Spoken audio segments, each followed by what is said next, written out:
Bakunzi b'isamirizi y'umuvyeyi wacu Bikira Mariya ndabaramukije. Nimwisange mwese mu kiganiro c'amasabo nyakuri ya Bikira Mariya. Ababateramisha uyu munsi ni Marie Claire Niyukuri hamwe na Anita Tuyisabe. Twempi turabaregwa mu muryango w'inshoreke za Bikira Mariya hamwe na Privato Hatungimana ku bwa Radio Mariya Burundi. Iciyumviro nshimikiro c'uyu munsi ni iki? Twiheze Bikira Mariya maze tumwigire ko inyifato n'ingeso nziza zodufasha muri iki gihe c'ubushikiro ngo tubashe guhimbaza neza ivuka ry'umukama wacu. Kaze duteramane. Tubanze turabire hamwe igihe c'ubushikiro icarico n'ikibanza ca Bikira Mariya. Umuhanuzi Izaya mu kigabane ca 40 kuva ku murongo wa 3 gushika ku wa 5 agira ati: nimutegure inzira y'umukama, mugorora inzira y'Imana mu bugaragwa. Akabande kose nigafurigwe, umusozi n'imitumba vyose biringanizwe. Ahagoramanze hagororoke, ibimanga bicike ibiyaya. Nk'uko duhejeje kuvyumva umuhanuzi Izaya bitubwira, igihe c'ubushikiro ni igihe cyo kwitegura ukuringaniza no kugorora ibitagoroye kugira ngo umukama azoshikire heza.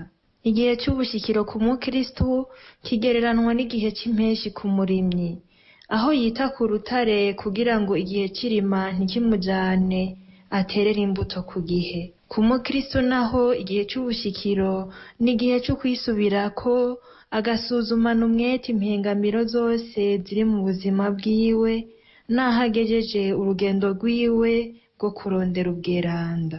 Igihe c'ubushikiro ni igihe cyo kugaruka ku mukama, tukiyambura wa muntu wa kera yama atituruka kubera ivyifuzo vy'uruhendo, tukiyambika umuntu mushasha yaremwe ku bugingo bw'Imana mu butungane no mu bweranda bw'ukuri. Pawulo mweranda arahanura abakristu b'i Efezi ati: nimuhebe ububeshi bwose, umwe wese avugane ukuri na mugenzi we. Nimwashavura, shavura ariko ntimucumure. Ntimuhe umusaya shetani, uwahora ari gisuma nabihebe. Tubisanga mu Banyefezi kigabane ca 4 umurongo wa 25 gushika ku 28. Ngiyo rero inyifato ikwiye kuranga umukristu muri iki gihe c'ubushikiro. Umwe wese ahamagariwe kuvavanura n'ico cose kimubuza kuba umukristu abushitse. Nahebe imigenzo mibi agenderamwo, arondere kugira imigenzo myiza kugira ngo aze ashobore gusanganira umwana w'Imana. Igihe c'ubushikiro kidufasha kandi gutegera ikibanza ca Bikira Mariya. Bikira Mariya mweranda gose niwe Yezu Kristu yaciyeko mu kuza mu bantu, niwe yama cakongo ashinga ubwami bwiwe mu bantu nyene. Tubisanga mu gitabo c'amasabo nyakuri ya Bikira Mariya mu nimero ya 1. Aha rero duca dutegera ikibanza ca Bikira Mariya muri iki gihe c'ubushikiro. Akarero ko guca kuri Bikira Mariya tugahabwa na Yezu bwiwe nyene, we yaje iwacu mu bantu aciye kuri Bikira Mariya nk'uko nari mpejeje kubivuga. Bikira Mariya ni Yezu yamutsugabiye munsi y'umusaraba, duserukiwe na Yohani aho yamubwira ati: nguyo nyoko wawe. Ibi bikatwereka ko nitwaba dushaka kuba beranda, kuba ba Yezu, duhamagariwe kujana iyo nzira nziza umukama Yezu yatweretse. Muri iki gihe c'ubushikiro duhamagariwe kujana Bikira Mariya iwacu nk'uko Yohani mweranda yabigize. N'umweranda Rudoviko Mariya w'i Montfort arabivuga ati: Bikira Mariya niwe yagenewe kwibaruka no kurera aberanda bakuru bakuru bazoboneka ku muhero w'isi. Tubisanga mu masabo nyakuri ya Bikira Mariya mu nimero ya 35. Natwe muri iki gihe c'ubushikiro tumurabire ko akarorero ngo twitegurire neza kwakira umwana w'Imana yimirije kuza. Ubu naho muze twihweze inyifato ya Bikira Mariya mu gihe c'ibukwa ry'umukama. Turumvise ko igihe c'ubushikiro ari igihe cyo gutegura inzira y'umukama ngo aze aronke ahashikira heza.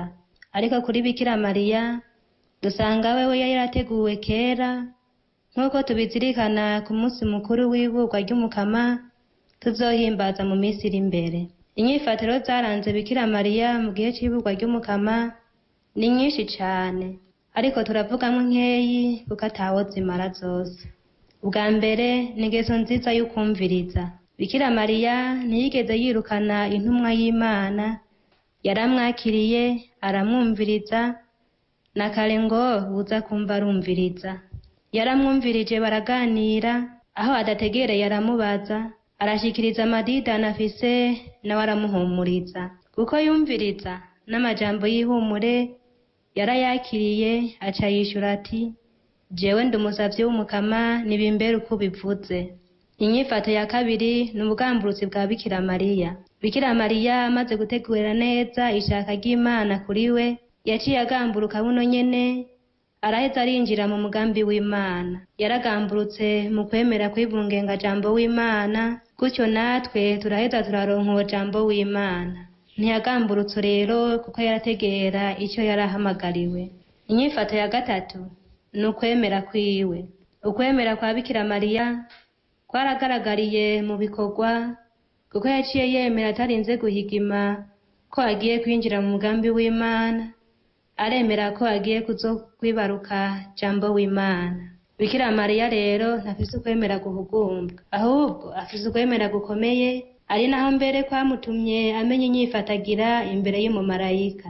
Ni naho Elizabeti mwene wabo yamushemeje ati urahiriwe wewe wemeye ko iryo watumweko n'umukama rizotaha. Inyifato ya kane ni ingene Bikira Mariya yahagurutse akagenda kumenyesha inkuru nziza.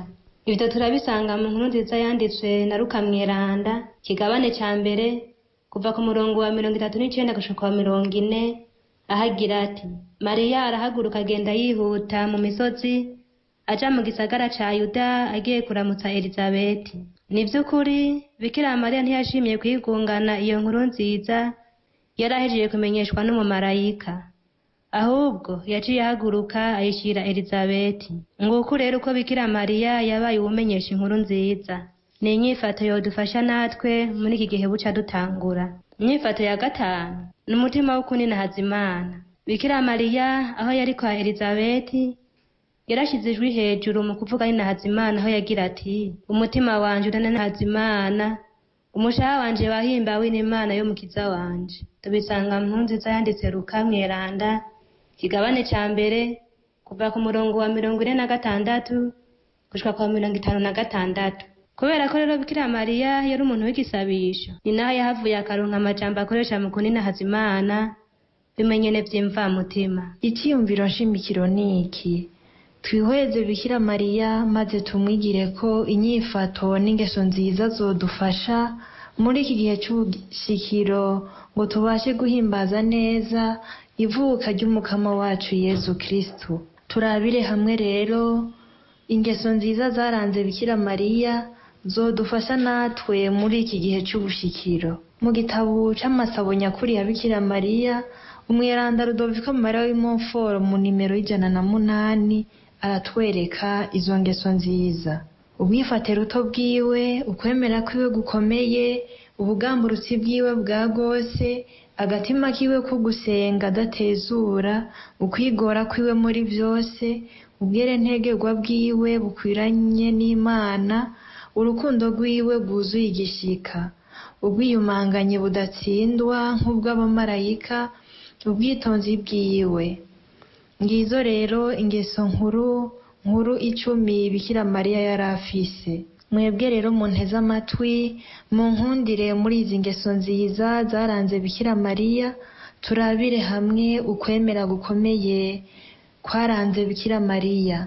Twamaze kuvyumva ko ukwemera kwa Bikira Mariya ko ari ukwemera gukomeye, gutyo biheze bidushikane ku kumenya natwe ingene twokwigenza nico turanga muri iki gihe cy'ubushikiro. Aho umumarayika amenyeshereje Bikira Mariya umugambi Imana imufise ko wuko agiye gusaminda akazoyivyaramwo umwana w'umuhungu, akanamubwira nuko ububasha bw'uwo mwijuru buzomutwikira, Bikira Mariya yarahejeje arishyura umumarayika ati jewe ndi umusavyi w'umukama, nibimbere uko ubivuze. Tubisanga kwa Luka kigabane ca mbere umurongo wa 26 gushika ku 36. Ijambo ryo kuba umusavyi w'umukama kuri Bikira Mariya ntiryigeze rihinduka.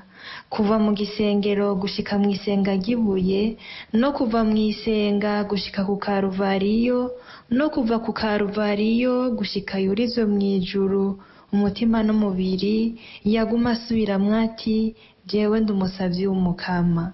Nguko rero ukwemera gukomeye kwaranze Bikira Mariya, ukwemera kuguma kwizigira Imana muri byose no mu bihe bigoye nyene.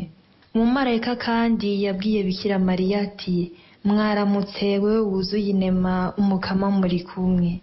Iryo jambo no kuri twebwe ryararangutse kuva aho Kristu jambo w'Imana yemeye kwigira umuntu mu mbanyi ya Bikira Mariya.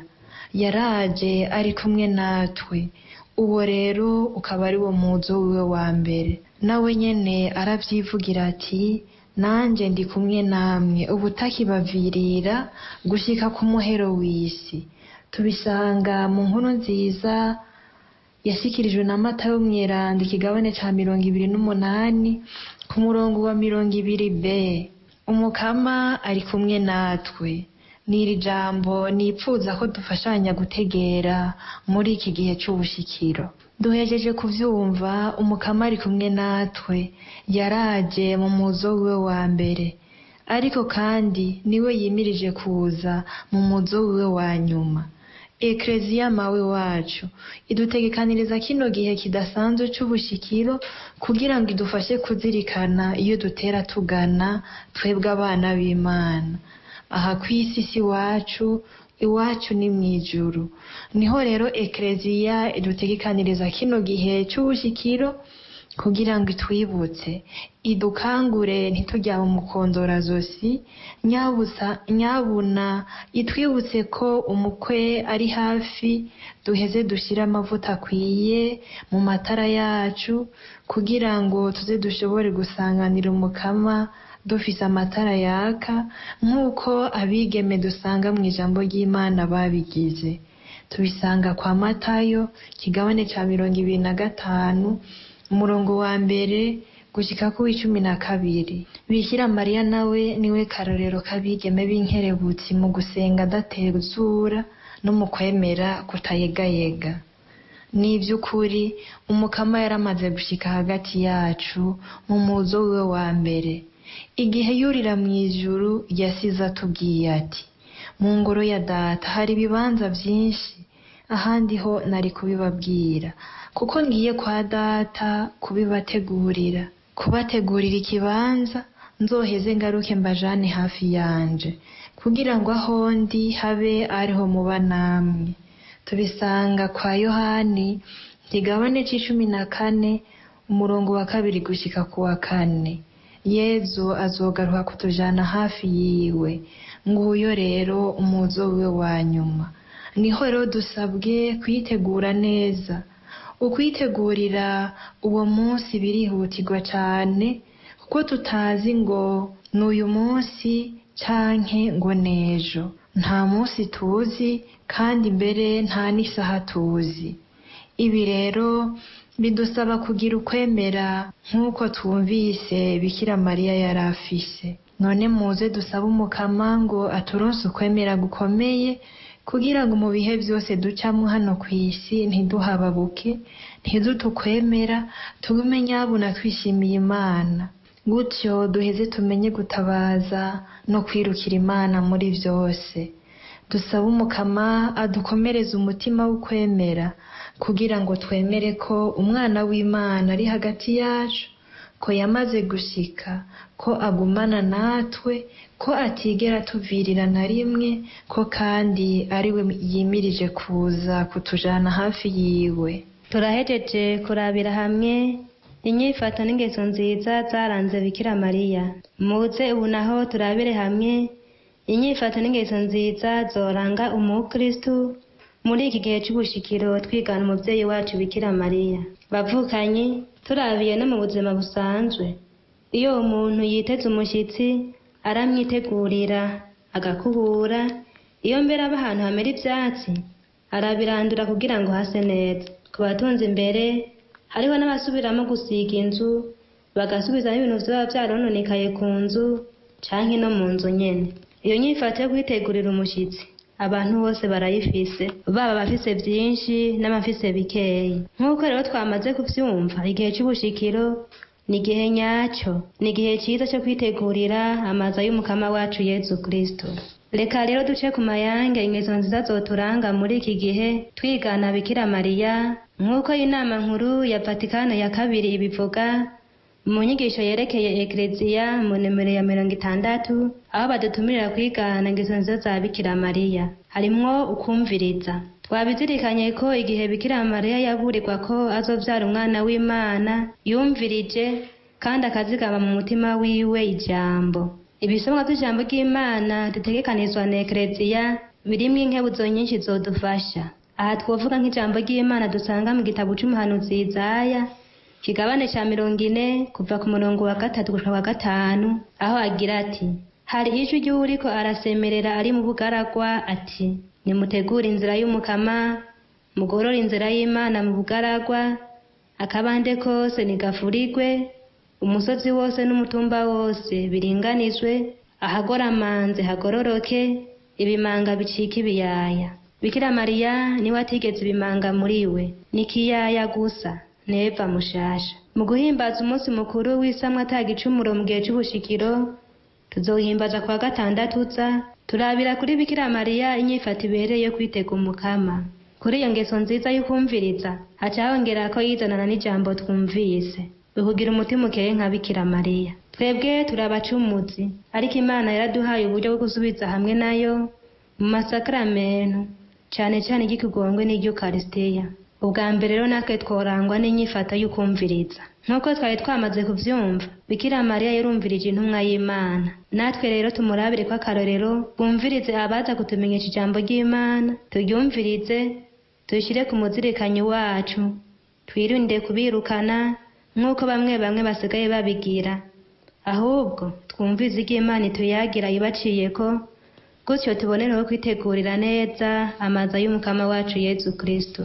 Ubwa kabiri ni inyifato y'ubugamburutsi. N'ubundi akarorero tukarabira kuri Bikira Mariya ingene yagamburutse mu kwakira ishaka ry'Imana.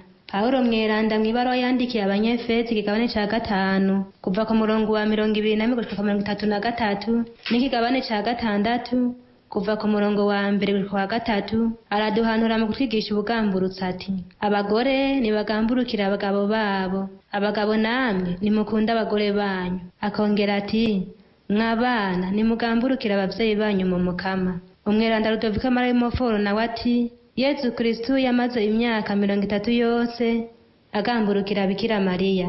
Ivyo navyo tubisanga mu gitabo c'amasabo nyakuri ya Bikira Mariya mu nimero 156. Nta kindi rero nako cyo kwisa kuturanga atari ubwo bugamburutsi duhejeje kumva. Twirinde gukengerana haba mu ngo, abavyeyi hagati yabo, ibibondo imbere y'abavyeyi n'abarezi, mu mibano y'Ukristo n'ahandi. Ubwa gatatu nukumenyesha inkuru nziza. Twumvise ko Bikira Mariya yagiye yihuta aja kumenyesha Elizabeth inkuru nziza. None rero umukristo wese arahamagariwe kumenyesha inkuru nziza. Muti mbega ivyo none vyogenda gute? Nimuze tumenyeshe ababanyi badashika kw'isengero ko turiko turitegurira Noeli. Tubashire Yezu nka Bikira Mariya mu kurondera umusaseredoti abagwaye, maze abaha amasakramento. Ubwa kane ugukunda gusoma ijambo ry'Imana. Hari abashushanya iburwa ry'umukama berekana ko umumarayika yasanze Bikira Mariya ariko arasoma. Bavukanyi, nimuze dukunde kwakira ijambo ry'Imana, dutunge igitabo c'ijambo ry'Imana mu ngo zacu, turyakire mu kuryisomera, gutyo tuzoba turiko turamenyesha inkuru nziza, mugabo tubanje guhera mu ngo zacu. Na kare ngo nta utanga ico adafise. Nimuze rero duhaguruke, tugende dushira abandi iyo nkuru nziza, ngo nabo babonereho kwifatanya natwe mu kwitegurira amaza y'umukama wacu Yezu Kristo. Mw'ijambo ry'Imana dusanga mu gitabo c'umuhanuzi Yesaya ikigabane ca 40 ku murongo w'9, niho ivuga neza agira ati: wewe uzaniye inkuru nziza Siyoni, shira ijwi hejuru, wewe uzaniye inkuru nziza Yerusalemu, shira ijwi hejuru cyane ntutinye uti ngiye Imana yanyu. Ubwa gatanu, nk'uko twari twamaze kubyumva, Bikira Mariya mu buzima bwiwe yararanzwe n'ingeso nziza nkuru 10.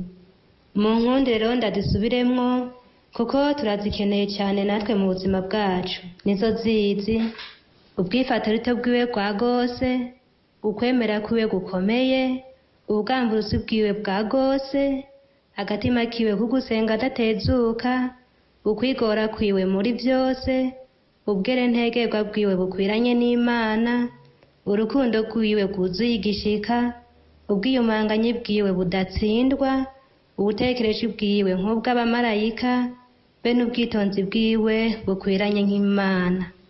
Tubisanga mu gitabo cy'amasabo nyakuri ya Bikira Mariya mu nimero 108. Nimuze rero tumwigane mu kigenzwa n'izo ngeso nziza, ariko na cyane cyane twihatire kuba abakristu bafise ukwemera gukomeye kudahugumbwa. Niho tuzoshobora kuba abakristu babushitse, gutyo tubonereho gutsinda umwasi Shetani, turushirizeho ukwitegurira neza amaza y'umukama wacu Yezu Kristo. Ikiganiro cyacu kigarukiye ngaha. Mwari kumwe n'abaregwa bo mu muryango w'inshoreke za Bikira Mariya, Marie Claire Niyukuri hamwe na Anita Tuyisabe, dufashijwe na Privato Hatungimana ku bwa Radio Mariya Burundi. Muhezagirwe mwese, mugira Imana n'imigisha yayo muri iki gihe ceranda c'ubushikiro. Murakoze.